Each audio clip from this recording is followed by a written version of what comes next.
अनुलोम विलोम क्यों सबको फायदा नहीं करता, इसकी सावधानियां आपको जरूर पता होनी चाहिए। पांचों वायु का जब डिस्ट्रीब्यूशन सही होगा तो आपके शरीर से व्याधियां अपने आप दूर होने लगेंगी। सबसे महत्वपूर्ण काम है जो प्राणायाम करते समय आपको कभी नहीं भूलना चाहिए, लॉ ऑफ अट्रैक्शन और स्वर विज्ञान का क्या आपस में कोई कोरिलेशन है कि ऑरा क्या होता है, उसे आप कैसे देख सकते हो, ऑरा को आप किस तरह से क्लेंस कर सकते हैं, आप ऑरा को लॉक कैसे कर सकते हो। अब इन 7 चक्रों का क्या महत्व है, तो दोस्तों ये तत्वों का ज्ञान क्यों जरूरी है, इन 5 तत्वों को आप बैलेंस कैसे कर सकते हो, कि सुषुम्ना नाड़ी में क्या करना चाहिए।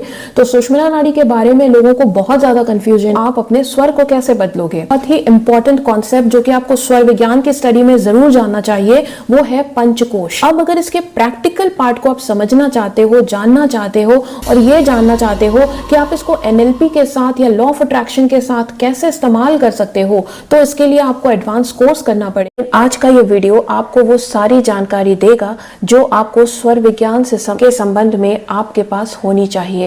एक बेसिक स्वर विज्ञान में क्या क्या चीजें होती हैं, कौन कौन सी चीज आपको निश्चित रूप से जाननी चाहिए, किस तरह से स्वर विज्ञान काम करता है, ये सब कुछ मैं आपको डिटेल में बताऊंगी। इसका जो उद्देश्य है वो आप सब तक स्वर विज्ञान की जो नॉलेज है उसको एक साथ एक जगह एक ही वीडियो में देना है। अगर आपको ये वीडियो पसंद आए तो इसे सबके साथ शेयर भी किया जा सकता है।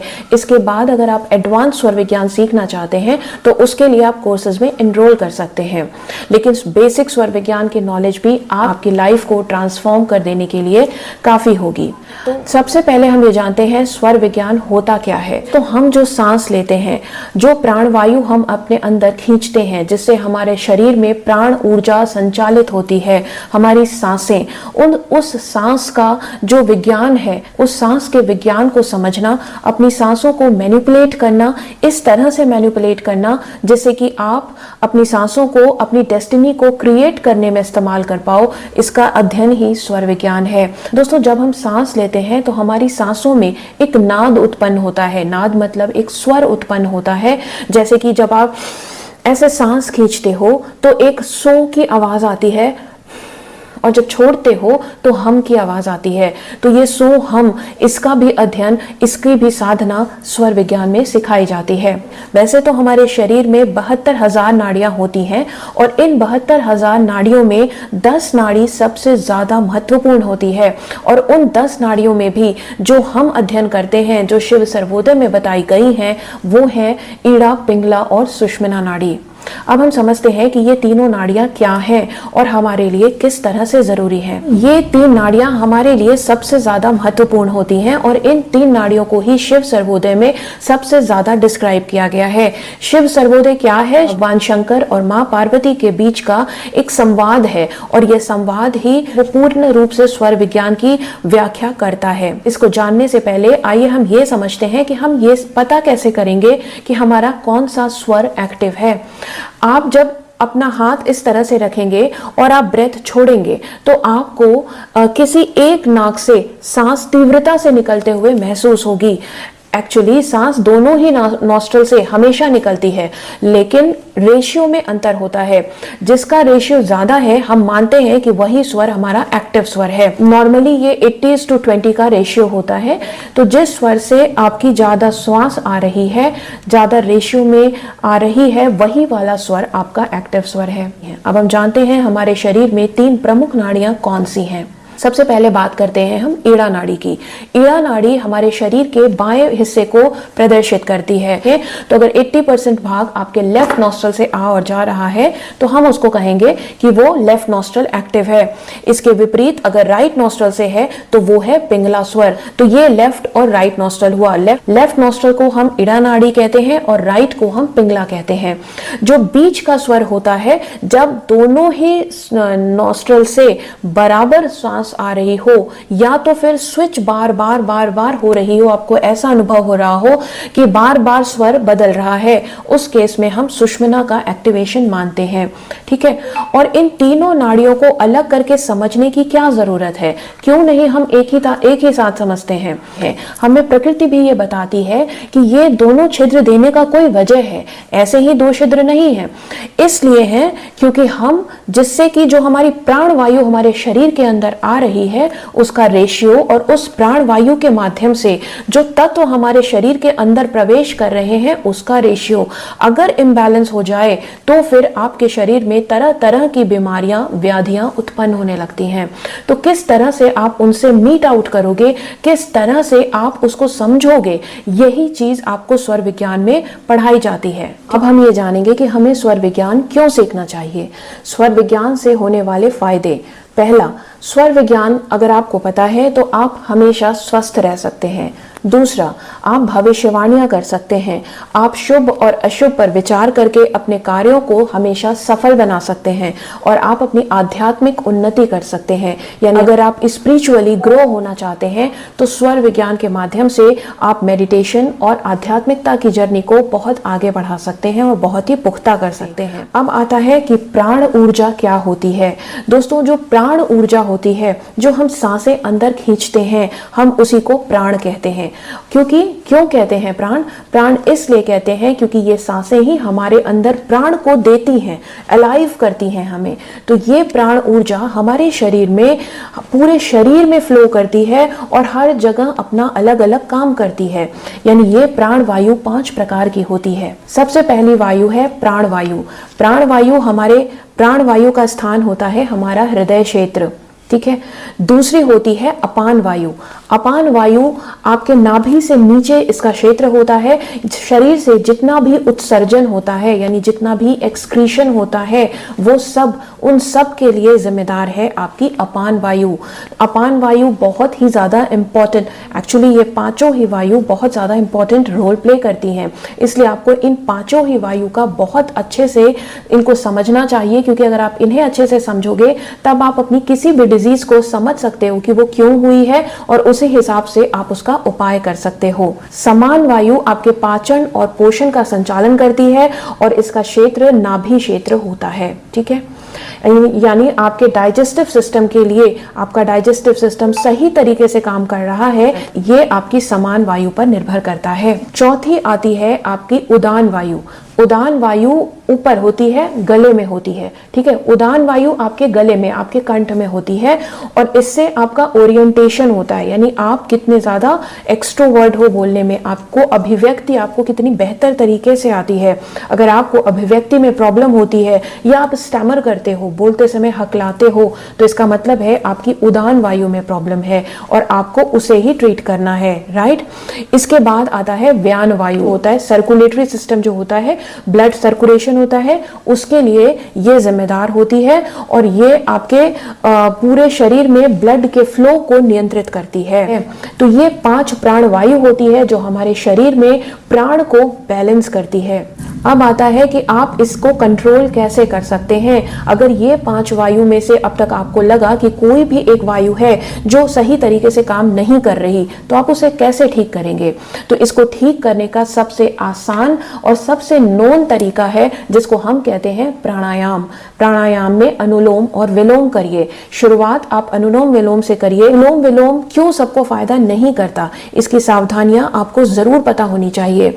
अनुलोम विलोम की सबसे पहली सावधानी है कि इसे आपको बहुत ही आराम से करना चाहिए, धीरे धीरे करना चाहिए। बहुत तीव्रता से स्वर, बहुत तीव्रता से सांस भरना, तीव्रता से छोड़ना, ये आपको चक्कर या इस तरीके का नौशिया जैसी फीलिंग को पैदा कर सकता है। इसलिए आपको हमेशा अनुलोम विलोम बहुत ही एक आराम से करना चाहिए। इसका एक रेशियो होता है। अनुलोम विलोम करने का, जो प्राणायाम करने का एक राइट रेशियो होता है और उस रेशियो को आपको जरूर फॉलो करना चाहिए। और वो रेशियो क्या है? वो रेशियो ये है कि जब आप नए आप शुरू किया है अपने प्राणायाम, तो ये रेशियो आपका 5:5:5 होना चाहिए, बिल्कुल इक्वल होना चाहिए। आपको एक डिजिटल वॉच सामने रख लो जिसमें आप सेकंड्स देख सकते हो और उस सेकंड को देखते हुए आप 5 सेकंड में सांस खींचो, 5 सेकंड के लिए रोको और 5 सेकंड के लिए छोड़ो। जब आप इस साइकिल को फॉलो करोगे, कम से कम 5 से 10 मिनट तक इस साइकिल को फॉलो करो और तब आपके शरीर के अंदर बायोलॉजिकल चेंजेस आने लगेंगे जो आपकी लाइफ को धीरे धीरे ट्रांसफॉर्म करने में मददगार होंगे। क्यों? क्योंकि इससे ही आपकी प्राण ऊर्जा आपके शरीर में उसका डिस्ट्रीब्यूशन सही हो जाएगा। और जब इन 5 वायु का, जो मैंने अभी बताई, इन 5 वायु का जब डिस्ट्रीब्यूशन सही होगा तो आपके शरीर से व्याधियां अपने आप दूर होने लगेंगी। और इसके अलावा एक सबसे महत्वपूर्ण काम है जो प्राणायाम करते समय आपको कभी नहीं भूलना चाहिए, अन्यथा प्राणायाम आपको कभी फायदा नहीं दे सकता। वो ये है कि आपको प्राणायाम करते समय अपना मस्तिष्क बहुत ही ज्यादा कंट्रोल में रखना चाहिए। यानी जिस वक्त आप प्राणायाम कर रहे हैं, आपको ये मान के रखना चाहिए कि जिस व्याधि को दूर करने के लिए आप वो काम कर रहे हैं, वो व्याधि उस चीज से दूर हो रही है। यानी जब आप प्राणायाम कर रहे हैं, आप सांस को अंदर खींच रहे हैं, तो आप ये मानिए कि आप इस यूनिवर्स से, मदर नेचर से आप संजीवनी ले रहे हैं, आप दवा ले रहे हैं। और जब आप उसे रोकिए तो आप ये मानिए कि वो दवा आपके शरीर में असर कर रही है। अब आप उस सांस को बाहर छोड़ रहे हैं तो आप ये मानिए कि आपके शरीर की सारी व्याधियां, आपके दिमाग की सारी नेगेटिविटी, आपके बॉडी की सारी नेगेटिविटी निकल रही है। जब आप इस सोच के साथ और इस रेशियो के साथ प्राणायाम करेंगे, निश्चित रूप से अभूतपूर्व लाभ आपको मिलेगा। इसलिए आप इस रिदम को जरूर फॉलो कीजिए। दोस्तों, अब आते हैं हम कि लॉ ऑफ अट्रैक्शन और स्वर विज्ञान का क्या आपस में कोई कोरिलेशन है। स्वर विज्ञान ये मानता है कि हमारे चारों तरफ एक ऑरा होता है, एक इलेक्ट्रोमैग्नेटिक फील्ड होती है। और लॉ ऑफ अट्रैक्शन भी ये मानता है कि हम सब एनर्जीज ही हैं जो कि इलेक्ट्रोमैग्नेटिक रेज और वाइब्स को छोड़ते हैं। तो स्वर विज्ञान और लॉ ऑफ अट्रैक्शन, इन दोनों का जो विश्वास है वो इस बात पर है कि हमारे चारों तरफ एक ऐसी ऑरा, एक ऐसी मैग्नेटिक फील्ड होती है जो चीजों को अपनी तरफ आकृष्ट करती है। देखो, जब भी हम ऑरा की बात करते हैं तो इसमें 3 चीजें आती हैं कि ऑरा क्या होता है, उसे आप कैसे देख सकते हो, दूसरा ऑरा को आप किस तरह से क्लेंस कर सकते हो, और तीसरा कि आप ऑरा को लॉक कैसे कर सकते हो। ये 3 चीजें होती हैं, ठीक है। देखो, आप ऑरा को किस तरह से देख सकते हो, ये तो आप बहुत आसानी से कोई भी देख सकता है। किस तरह से? जैसे कि आप किसी भी ऐसे, देखो जैसे कि मेरे बैकग्राउंड में बेस कलर की वॉल हो, हल्के कलर की वॉल हो, वहां पर आप खड़े हो जाओ या शीशे के आगे भी खड़े हो सकते हो और अपने एक फिंगर ऐसे सामने रखो और उस फिंगर को ध्यान से देखो। इतना देखो कि अगल बगल का बैकग्राउंड बिल्कुल आपको ब्लर दिखने लगे, उतना आपको फोकस करना है इस फिंगर पे। धीरे धीरे आपको ऑरा नजर आने लगेगा। इस फिंगर के चारों तरफ आपको एक बॉर्डर से नजर आने लगेगी और उस बॉर्डर का कोई ना कोई कलर नजर आएगा और वही कलर है आपके अपने ऑरा का कलर। और उस कलर के अकॉर्डिंगली आप ये जान सकते हो कि आपको कौन सी डिजीज है या होने वाली है, क्योंकि ऑरा के अंदर आपकी डिजीज है, क्योंकि आपका ऑरा आपको ये बहुत पहले ही बता देता है कि आपकी लाइफ में कौन सी प्रॉब्लम्स आने वाली है। इसलिए ऑरा देखना आपको जरूर आना चाहिए। इसके बाद आता है कि आप ऑरा को क्लेंस कैसे करोगे। मान लो आपने अपना ऑरा देख लिया और आपको यह पता चल गया कि आपके ऑरा का कलर जो है वो सही नहीं है, या आपको आपके ऑरा में कुछ प्रॉब्लम्स नजर आने लगी। उस केस में आप उसको क्लेंस कैसे करोगे? क्योंकि जब तक आप क्लेंस नहीं करोगे, यानी जब तक आप मेडिकेशन नहीं करोगे, केवल बीमारी को जान लेने से तो बीमारी दूर नहीं होगी। तो ऑरा को क्लेंस कैसे करोगे? ऑरा क्लेंस करने के कई तरीके होते हैं, जिसमें सबसे पहला और सबसे आसान होता है सॉल्ट वाटर बाथ से आपको नहाना चाहिए, या फिर आप एलम, जिसको फिटकरी कहते हैं, फिटकरी डाल के नहा सकते हो। और इसके अलावा आप अगरबत्ती या कोई धूप बत्ती, या जिसको पूरा कहते हैं ना, धूप बत्ती वगैरह जलाकर आप अपने चारों तरफ जैसे आरती लेते हैं एंटी क्लॉकवाइज अपने पूरे बॉडी के चारों तरफ आप उसको रोटेट कर सकते हो 7 to 9 टाइम्स। ये आपके ऑरा को क्लेंस करता है। और ऐसी क्लेंजिंग आपको जो है सुबह और शाम दोनों टाइम करनी चाहिए। और अगर आप रेकी जानते हो तो आप रेकी के थ्रू भी ऑरा क्लेंस कर सकते हो। रेकी में आपको बहुत अच्छे से ये सिखाया जाता है कि how to cleanse your aura, right. और ऑरा को प्रोटेक्ट कैसे करते हैं? ऑरा को लॉक करने के कई तरीके होते हैं। अगर आप कंटिन्यूअस मंत्र चैंटिंग करते हो, नाम जप करते हो, तो आपके ऑरा के चारों तरफ नॉर्मल जो है वो प्रोटेक्शन सर्कल आपके चारों तरफ पैदा होता है। अगर आप रेकी जानते हो तो आप रेकी के फर्स्ट लेवल में ही सिखाया जाता है कि आप ऑरा को लॉक कैसे कर सकते हो, तो आप उस तरह से भी ऑरा को लॉक कर सकते हो। इसके अलावा आप अपने साथ हमेशा एलम का एक छोटा सा टुकड़ा रख सकते हो जो आपके ऑरा को लॉक कर सकता है, आपको प्रोटेक्ट करने का काम कर सकता है। क्योंकि अगर आप एक एलम का टुकड़ा या कपूर, ये इस तरह की चीजें, छोटा सा ही, बहुत बड़ा रखने की जरूरत नहीं है, छोटा सा एक एलम का टुकड़ा, छोटा सा एक कपूर अपने साथ हमेशा रखते हो तो ये आपको किसी भी तरह की नेगेटिविटी से बचाने का काम करता है। ठीक है। और इसके अलावा जब कभी भी आप बाहर से आ रहे हो तो आपको अपना ऑरा क्लेंस जरूर करना चाहिए। इससे आपको नजर दोष की समस्या से बिल्कुल मुक्ति मिल जाएगी। ठीक, आइए आप जानते हैं कि आपके चक्र क्या होते हैं, क्योंकि इन चक्रों को हील करके आप अपने को मजबूत करते हो, अपने ऑरा को एनहांस कर सकते हो। तो ये चक्र होते क्या हैं दोस्तों? ये चक्र हमारे शरीर के ऊर्जा केंद्र होते हैं। यहीं से हमारे शरीर को आप ये कह सकते हो कि they are the power house of our body. यहीं से आपके शरीर को ऊर्जा मिलती है। ठीक है, आपका जो स्पाइनल कॉर्ड होती है उसके मूल से शुरू होते हैं और आपके पीनियल ग्लैंड यानी आपके सहस्त्रार्थ चक्र तक जाते हैं। इसको समझना हो कि आपका जो स्पाइनल कॉर्ड है उसमें चक्र होते कहां पर हैं।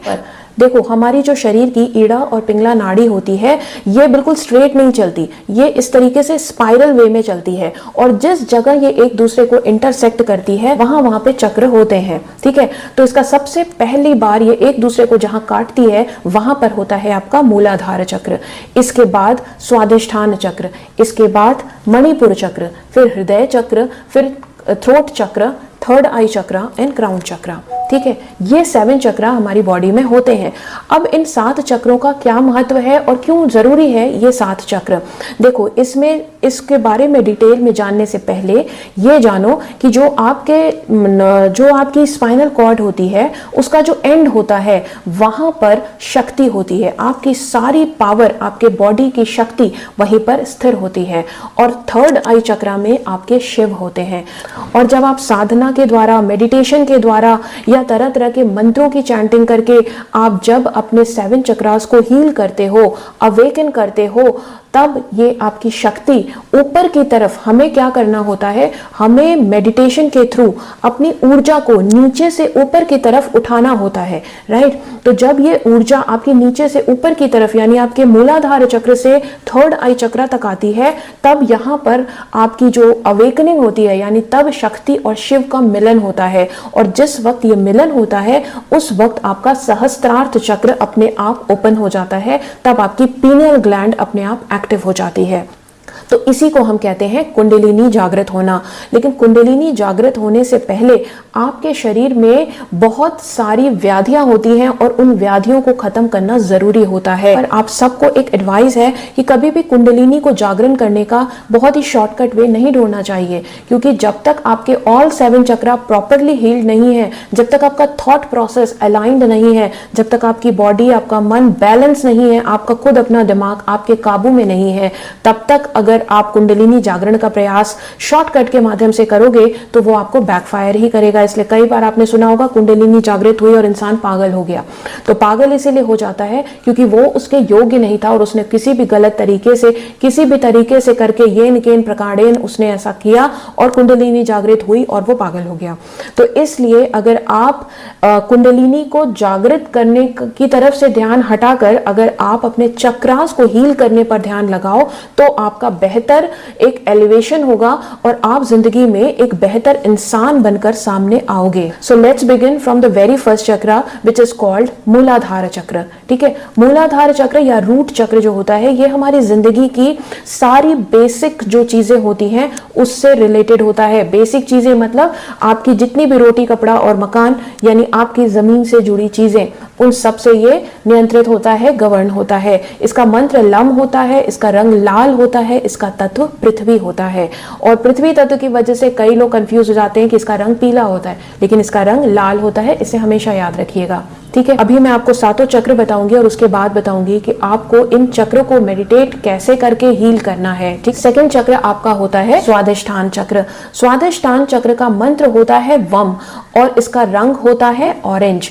और ये दोनों ही जो चक्र होते हैं ये आपके बेसिकली जो आपकी ग्राउंड लेवल की जो भी रिक्वायरमेंट्स होती हैं उन सब से ये जुड़े हुए होते हैं। स्वादिष्ठान या मूलाधार चक्र जिसका हील नहीं होता या इम्बैलेंस होता है उसको जो सेक्सुअल डिजायर होती है वो बहुत ज्यादा होती है, which is actually wrong and which is imbalance in your चक्र। आप ये जान सकते हो कि आपका जो मूलाधार या स्वादिष्ठान चक्र है वो हील है या नहीं। ठीक है, तीसरा चक्र होता है आपका मणिपुर चक्र, ये चक्र है आपका, इसको सोलर प्लेक्स चक्र भी कहते हैं। ये आपके फेम से जुड़ा हुआ है, आपका आत्मशक्ति, आपका जो बल है, आपका जो सेल्फ स्टीम है, ठीक है, आपकी दुनिया में आपकी जो फेम है, वो सारी चीजें जो है आपको मिलती हैं इस सोलर प्लेक्स चक्र से। इसका जो मंत्र होता है वो होता है रम, ठीक। इसके बाद आता है अनाहत चक्र जो आपके हृदय में स्थित होता है। ये इसका कलर होता है ग्रीन और इसका जो मंत्र है वो होता है यम, ठीक है।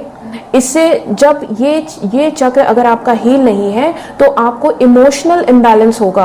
आप बहुत, जैसे कई सारे लोग होते हैं वो एंजाइटी में, ट्रॉमा में, तरह तरह के इमोशनल ब्रेकडाउन होते हैं, मूड स्विंग्स होते हैं, इस तरह की जितनी भी चीजें हैं वो सारी इस चक्र के बैलेंस ना होने की वजह से होती है, ठीक। इसके बाद आता है विशुद्धि चक्र, आपके कंठ में होता है, थ्रोट चक्र भी कहते हैं इसको। इसका मंत्र होता है हम, और ये अगर आपका हील नहीं है तो आप में जैसे बोलने की प्रॉब्लम आएगी, आपको, आप कुछ भी मतलब कुछ भी बोल दोगे, आपका अपनी ही वाणी पे कंट्रोल नहीं होगा, बोलने में आपको घबराहट होना, या फिर आपका इंट्रोवर्ट कैरेक्टर का आपको हो जाना, बोलने में आपको हेजिटेट करना या फिर हकलाना, इस टाइप की जो प्रॉब्लम्स होती हैं वो आपके विशुद्धि चक्र में प्रॉब्लम या इम्बैलेंस की वजह से होती है। अब आता है आपका थर्ड आई चक्र, ठीक है। थर्ड आई चक्र क्या होता है? आज्ञा चक्र जिसको हम कहते हैं। थर्ड आई चक्र क्या होता है? ये होता है, इसका तत्व होता है आकाश तत्व, ठीक है, और ईथर। और जब ये आपका ओपन होता है तो आपको क्लैरिटी आपकी लाइफ में जबरदस्त होती है, आपको इंट्यूशंस होते हैं, आपका जो सिक्स सेंस होता है वो बहुत ही ज्यादा स्ट्रांग होता है और आप चीजों को सेंस कर लेते हो पहले ही। और इसका जो मंत्र होता है वो होता है, राइट। इसको ओम नहीं बोलते, इसको बोलते हैं, राइट। इसके बाद जो लास्ट चक्र है वो होता है क्राउन चक्र होता है, इसको हम कहते हैं सहस्त्रार्थ चक्र। क्राउन चक्र तब अवेकन होता है जब आपके ये जो बाकी 6 चक्र हैं ये अवेकन हो चुके होते हैं। उस वक्त आपका क्राउन चक्र आपकी आध्यात्मिकता को, एकदम आपकी आध्यात्मिकता को नेक्स्ट लेवल पे ले जाने वाला होता है, ठीक है। तो ये जब आपका सारे चक्र एक्टिव हो जाते हैं, शिव शक्ति आपकी जागृत हो जाती है, तो आपका 7th चक्र अपने आप ही खुल जाता है और वो कमल जो है वो अपने आप ही खिल जाता है। तो ये है, this is all about your 7 chakras. और 7 चक्र को हील करने का कई तरीका होता है। मेडिटेशन तो आपको हर हाल में करना चाहिए, तो मेडिटेशन इसका एक तरीका है, बीज मंत्र इसका तरीका है, साउंड थेरेपी से हील कर सकते हो, मुद्राओं के माध्यम से हील कर सकते हो, इसके अलावा क्रिस्टल से भी हील कर सकते हो, और आप कलर थेरेपी के थ्रू भी अपने 7 चक्रा को हील कर सकते हो। आप योगासन के माध्यम से भी 7 चक्रा को हील कर सकते हो, ठीक है। तो इनमें से जो भी कोई एक माध्यम आपको पसंद है आप उसको सिलेक्ट कर सकते हो। करना सिर्फ इतना है कि आपको परसिस्टेंट रहना है, आपको लगातार एक तरीके को अपनाकर उस पे ही चलते जाना है, कभी ये कभी वो पे स्विच नहीं होना है, ठीक है। लेकिन आप किसी भी मेथड को अपनाओ, पर आपको मेडिटेशन हर हाल में करना है। देखो, मेडिटेशन का मतलब कोई साधना नहीं है, मेडिटेशन का मतलब होता है कि आप कुछ वक्त अपने साथ गुजार रहे हो, आपके पास सारी दुनिया के लिए वक्त है लेकिन खुद के लिए नहीं। अगर इस पे किसी ने कहा है कि अगर आप मेडिटेशन नहीं करते या खुद के लिए वक्त नहीं निकालते तो आप इस दुनिया के सबसे बेहतरीन इंसान से मिलने से चूक जाते हो। तो हमेशा खुद के लिए वक्त निकालो, कम से कम 30 मिनट का टाइम आपको अपने लिए जरूर निकालना चाहिए हर रोज थोड़ा। Now let's discuss about the तत्व, पंच तत्व। तो ये तत्व पढ़ना क्यों जरूरी है? तो दोस्तों, ये तत्वों का ज्ञान क्यों जरूरी है हमारे स्वर विज्ञान में? क्योंकि स्वर विज्ञान में तो हम सांसों की बात कर रहे हैं, तो हमें तत्व को पढ़ना क्यों जरूरी है? इसलिए जरूरी है क्योंकि जब हम सांस लेते हैं तो हर सांस के साथ 5 तत्व अपने आप हमारे शरीर के अंदर प्रवेश करते हैं, जो इस पंच तत्व से बने शरीर को प्रॉपरली पोषित करती है और हमारे शरीर को बैलेंस रखती है। वायु तत्व, पृथ्वी तत्व, जल तत्व, अग्नि और आकाश तत्व। तो ये जो 5 तत्व होते हैं ये हमारे शरीर को प्रॉपरली बैलेंस रखते हैं, स्वस्थ रखते हैं और हेल्दी बने रहने में हमारी मदद करते हैं। अगर इनमें से कोई भी तत्व इम्बैलेंस होता है तो हमारी लाइफ में कोई ना कोई ट्रबल आने ही लगती है, ठीक। तो लेट्स डिस्कस। तो हम स्टार्ट करते हैं पृथ्वी तत्व से। हमारे शरीर का एक सिग्निफिकेंट रेशियो जो होता है वो पृथ्वी तत्व और जल तत्व का होता है। इसके बाद बाकी जो है वो सारे तत्व आते हैं। तो पृथ्वी तत्व और जल तत्व हमारे शरीर में बहुत ही ज्यादा महत्वपूर्ण भूमिका निभाते हैं। तो हमारे शरीर में जितनी भी सॉलिड चीजें हैं वो सब पृथ्वी तत्व है, चाहे वो आपकी फ्लैश हो, बोन हो, आपका स्किन हो, राइट। ये सारी चीजें आपकी मांसपेशियां हो, ये सारी चीजें पृथ्वी तत्व हैं। और अगर इनमें से किसी में भी आपको कोई प्रॉब्लम है, यानी अगर कोई स्किन डिजीज है, कि आपको कोई स्किन डिजीज है, बोन से रिलेटेड प्रॉब्लम है, हड्डियों में प्रॉब्लम है, या फिर आपको कोई भी दूसरी प्रॉब्लम है जो मैंने आपको बताया, इसके अलावा अगर आप में पेशेंस कम है, आप बहुत ही ज्यादा इम्पेशेंट हैं, तो उस केस में आपके पृथ्वी तत्व में प्रॉब्लम है, राइट। तो आपको पृथ्वी तत्व को हील करना है। आगे मैं बताऊंगी कैसे हील करना है, पहले हम तत्वों पे चर्चा कर लेते हैं। इसके बाद आता है जल तत्व। तो जल तत्व होता क्या है? जल तत्व हमारे बॉडी का जितना भी ब्लड है, जल जितना लिक्विड पोर्शन है, आपके जो हमारे एंजाइम्स निकलते हैं, हमारे हार्मोन्स निकलते हैं, वो सारा ही जल तत्व में आता है। जल तत्व से अगर आपकी कोई भी प्रॉब्लम होती है तो आपके एक्सक्रीटरी सिस्टम में प्रॉब्लम हो सकती है, आपको किडनी रिलेटेड प्रॉब्लम आ सकती है, आप इमोशनली अनस्टेबल हो सकते हैं, आपकी स्किन में बहुत ड्राइनेस आ सकती है, ठीक है। तो ये सारी चीजें आपको जल तत्व में प्रॉब्लम होने की वजह से आती है। आपका अग्नि तत्व, अग्नि तत्व जो है आपके बॉडी में ऊर्जा है, आपका जो पाचन सिस्टम है, आपकी आंखों का तेज है, ठीक है, आपका आत्मबल है, यानी आपको जो आपको बाउंस बैक करने की जो पावर होती है वो है अग्नि तत्व, ठीक है। बहुत सारे लोग अग्नि तत्व को सीधे रिलेट कर देते हैं क्रोध से। तो क्रोध एक्चुअली तब आता है अग्नि तत्व के प्रबल होने से जब आपके अग्नि तत्व में इम्बैलेंस होगा, तब आपका क्रोध बढ़ेगा। अगर आपका अग्नि तत्व बैलेंस है तो आपकी आंख ठीक होगी, आपका नेचर बैलेंस होगा, आपका डाइजेस्टिव सिस्टम सही होगा। तो ये सारी चीजें जो है आपके अग्नि तत्व के बैलेंस होने की वजह से होती हैं, ठीक है। वायु तत्व, एयर एलिमेंट जिसको हम कहते हैं, ये आपकी जो मूवमेंट होती है ना, उसको ये आपकी क्रिएटिविटी, आपके शरीर का मूवमेंट, ठीक है, उसको ये बताता है। आपको कितनी मेंटल क्लैरिटी है, ये भी वायु तत्व की वजह से पता चलता है। और अगर वायु तत्व में इम्बैलेंस होता है तो आपको श्वास संबंधी जो समस्याएं होती हैं, यानी ब्रीदिंग से रिलेटेड, जैसे अस्थमा वगैरह जो होता है, साइनस, अस्थमा, ये सारी चीजें जो है ये वायु तत्व के इम्बैलेंस होने से होती हैं। ये आपकी जो वायु तत्व होता है ये आपकी नसों में ऊर्जा को प्रवाहित करता है, ठीक है। तो ये वायु तत्व का आपकी बॉडी में बहुत ही ज्यादा इंपॉर्टेंट काम होता है। तो बहुत ही ज्यादा बेचैनी का अनुभव होता है, बहुत ही ज्यादा आपको या जैसे शरीर में इन्फ्लेमेशन हो जाता है, या आपके जॉइंट्स में जो पेन होते हैं, क्योंकि जॉइंट के बीच में भी हवा होती है, ठीक है, अगर उसमें इम्बैलेंस होता है तो आपको जॉइंट पेन होने लगता है।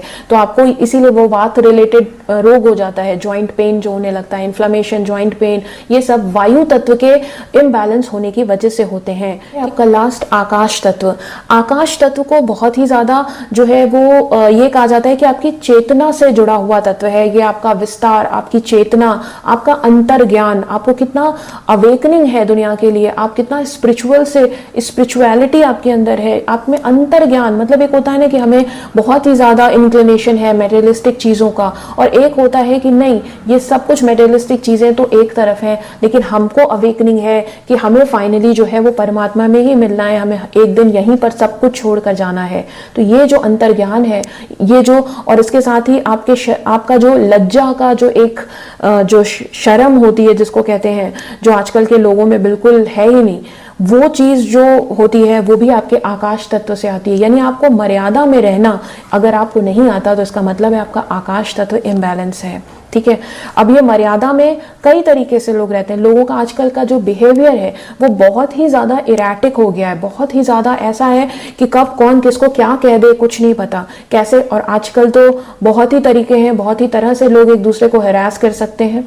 तो इसका मतलब है उनके आकाश तत्व में प्रॉब्लम है। और अगर आकाश तत्व में प्रॉब्लम होती है तो आप ये जो लोग होते हैं ना वो एमलेस होने लगते हैं, वो उनमें कंफ्यूजन रहता है, उनको भ्रम की स्थिति रहती है कि उनको करना क्या है लाइफ में। इसीलिए आजकल देखोगे आपकी आज के जो यंगस्टर्स हैं या बहुत सारे जो बड़े लोग भी हैं, ज्यादा उम्र वाले लोग भी हैं, उनमें से भी बहुत सारे ऐसे मिलेंगे जिनको कि यही नहीं पता कि उनका जन्म क्यों हुआ है, उनको करना क्या है, जाना क्या है, जाना कहाँ है, क्यों उनका जन्म हुआ, ये सब उनको पता ही नहीं होता। तो इसका मतलब उनके आकाश तत्व में इम्बैलेंस है, ठीक है। इन पांचों तत्वों को आप बैलेंस कैसे कर सकते हो?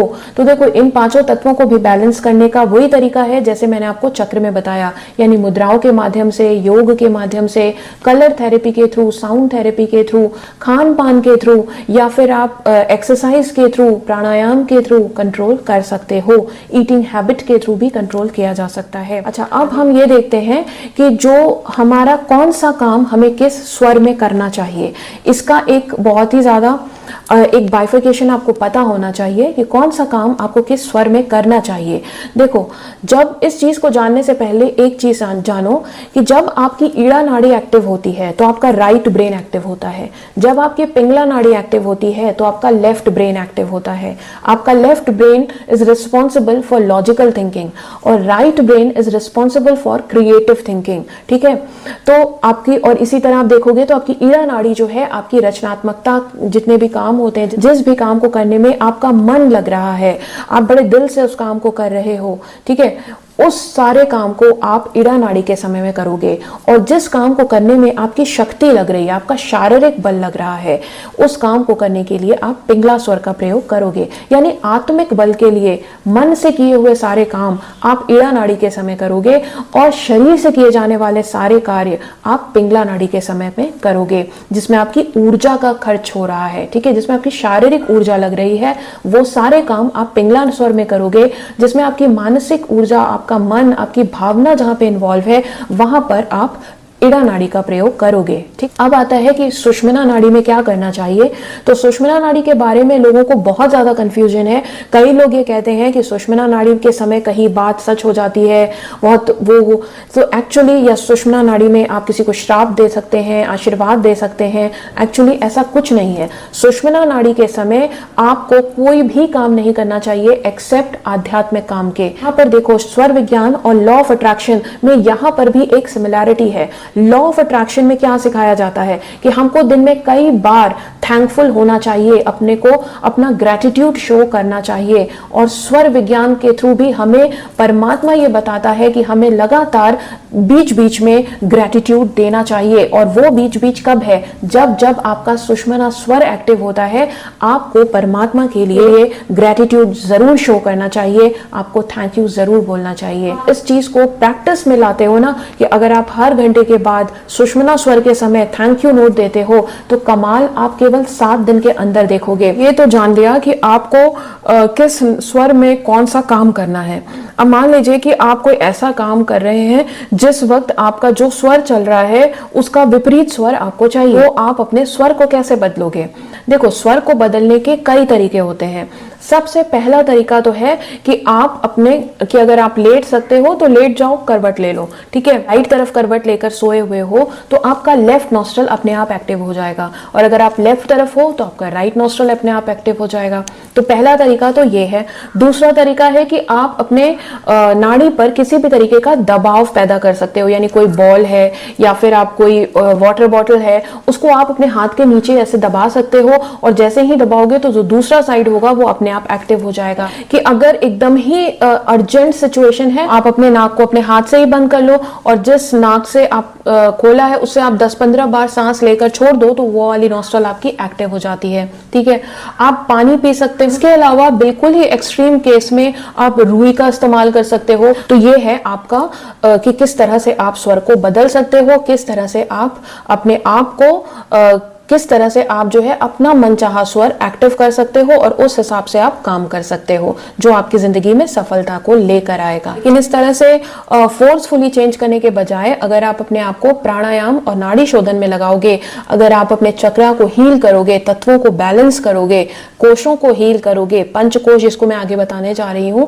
अगर आप इन सबको हील करोगे तो आप यकीन मानो आपका जो स्वर है वो केवल ध्यान देने मात्र से चेंज हो जाएगा, केवल फोकस करने के माध्यम से ही चेंज हो जाएगा। ठीक है, अच्छा, अब मैंने आपको एक शुरुआत में एक बात बताई थी कि आप ये जान सकते हो स्वर विज्ञान के माध्यम से कि कोई दिन आपके लिए शुभ है या नहीं है। ठीक है, तो पहले तो आप अपने स्वर के हिसाब से आप अपने कामों का निर्धारण करते हो, लेकिन कोई दिन शुभ है या नहीं इसको जानना हो तो जब आप दिन, क्योंकि तिथियों के हिसाब से और दिन के हिसाब से स्वर अलग अलग चलते हैं। ठीक है, जैसे दिन के हिसाब से कौन कौन से स्वर होते हैं, और यानी मंडे, वेंसडे, थर्सडे और फ्राइडे, इन 4 दिन में आपकी ईड़ा नाड़ी एक्टिव होनी चाहिए। और बाकी के 3 दिन जो हैं, सैटरडे, ट्यूसडे एंड संडे, ये आपका पिंगला स्वर एक्टिव होना चाहिए।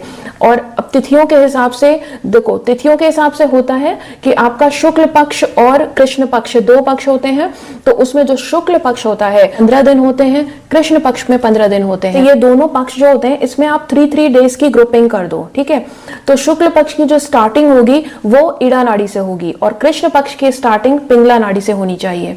तो शुरुआत के 3 दिन शुक्ल पक्ष में आपकी ईड़ा नाड़ी एक्टिव होगी, फिर चौथे, 5वें और 6ठे दिन पिंगला नाड़ी एक्टिव रहेगी, फिर 7वें, 8वें, 9वें दिन आपकी फिर ईड़ा नाड़ी एक्टिव होगी। तो इसी तरह ये ऑल्टरनेट क्रम चलेगा, ठीक है। और इसी का ठीक विपरीत आपके कृष्ण पक्ष में चलेगा कि शुरुआत के 3 दिन आपकी पिंगला नाड़ी चलेगी, फिर ईड़ा चलेगी, फिर 3 दिन पिंगला, फिर 3 दिन ईड़ा, ऐसे इस तरह से चलेगी कि शुरुआत आपकी ईड़ा नाड़ी से होनी चाहिए और कृष्ण पक्ष की शुरुआत आपकी पिंगला नाड़ी से होनी चाहिए, ठीक है। बहुत ही इंपॉर्टेंट कॉन्सेप्ट जो कि आपको स्वर विज्ञान की स्टडी में जरूर जानना चाहिए, वो है पंचकोश। पंचकोश क्या होता है, इसको आप देखना। और इस वीडियो के अगर इस वीडियो के जो चीजें बताई गई हैं इस वीडियो में और डिटेल में जानना चाहते हो तो मेरे स्वर विज्ञान के प्लेलिस्ट में जाना, उसमें सब कुछ मैंने सेपरेटली वीडियो में भी बताया हुआ है, तो उससे भी आप सीख सकते हो, ठीक है। और ये था आपका पूरा कंप्लीट एक स्वर विज्ञान की नॉलेज। ये स्वर विज्ञान का वो थियोरेटिकल पार्ट है जो आप सबको जानना ही चाहिए। अब अगर इसके प्रैक्टिकल पार्ट को आप समझना चाहते हो, जानना चाहते हो और ये जानना चाहते हो कि आप इसको एनएलपी के साथ या लॉ ऑफ अट्रैक्शन के साथ कैसे इस्तेमाल कर सकते हो, तो इसके लिए आपको एडवांस कोर्स करना पड़ेगा और उसके लिए आप मुझसे कांटेक्ट कर सकते हो। अगर आज के इस वीडियो में बताई गई इंफॉर्मेशन पसंद आई हो, मेरा एफर्ट पसंद आया हो, तो आप कमेंट जरूर करना। आज के लिए दोस्तों बस इतना ही। जय श्री राम।